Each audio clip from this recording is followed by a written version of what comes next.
Christian, hi. I believe Andy Serkis and yourself know each other for a while. Talk about your friendship and how you got interested in this project.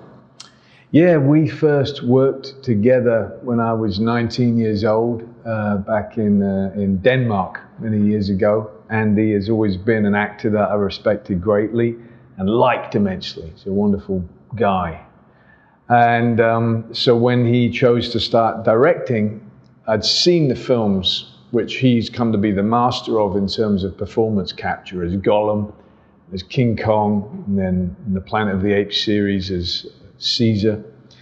And I wanted not only to support him, but also to experience performance capture for myself and dip my toe into that, see what it was like, but with the wonderful Kipling story of the Jungle Book and in this new interpretation of it. You're almost like a chameleon, changing body type and definition for your performances, Christian. I mean, some days you go on a coffee, tuna, apples diet from Machinist, and then the press said that you had a disc bulge while doing American Hustle. My question is, how far are you willing to push yourself for a role? Well, I think I have to start being a bit more careful. I'm 44 now. Things hurt and they keep hurting. They don't fix themselves the way that they used to. I'm starting to get a bit more of a sense of my own mortality, and especially after having played Dick Cheney recently, I put on a lot of weight and lost a lot of weight again.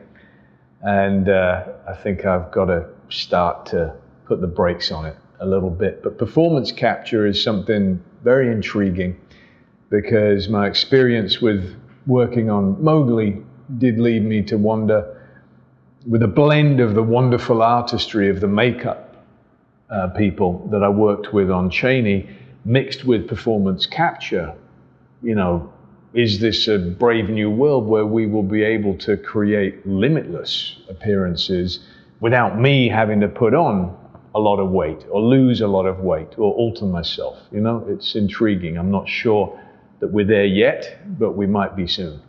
What was your feeling when you first bagged Batman, Christian? I mean, everybody knows you're one of the best actors in the world, but Batman is a cultural phenomenon. Yeah. It's beyond acting. So were you elated, a little nervous? Give us an insight into that. I think, yeah, he's a very iconic character. I purposely tried not to be too aware of that, because that can cause terror and you can't please everybody. And so I had a very specific take on what I found interesting about him.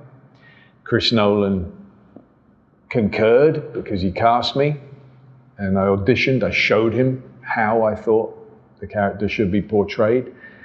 And so you just have to have a very strong idea and then not waver from that, but obviously be open to good ideas, and it is a collaboration. But you have to ignore just how important a character like that is.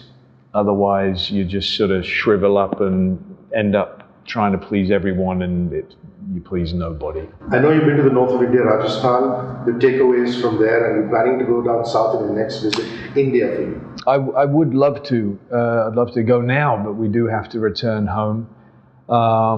It's an extraordinary country. I mean, I've just scratched the surface, but we've had a wonderful time. I'm very glad that we got to come back here, even just for 4 days with my family. But it's really a country that takes a lifetime to explore. But yes, I think next time, the East and Southern India. What are your Christmas plans? What are the Bales doing? And if you don't have any this year, what do you normally do? Well, it's very different from my childhood, where it would always be very cold and dark. Now I live in California, which is very moderate. This Christmas I plan to learn how to surf with my daughter, she'll teach me how to surf. My last question is, what's the turning point in your career, you feel? Some say it was American Psycho, some say The Fighter. I want to know what you think. That motion picture that was the pivot for your career, that turned your career around. There's been many different ones. When you're inside of that knowledge, there's moments where you just change and you try something new and you know that was it, but other people might not notice. But I would say that a very important one was American Psycho. It was one that I had to really struggle to get, because nobody except for the director Mary Harron wanted me for that role. And I think without that, I would have been destined to eternally make English period films. Nothing wrong in those films, but I wanted more variety in my career. Thank you very much, Chris. Thank you.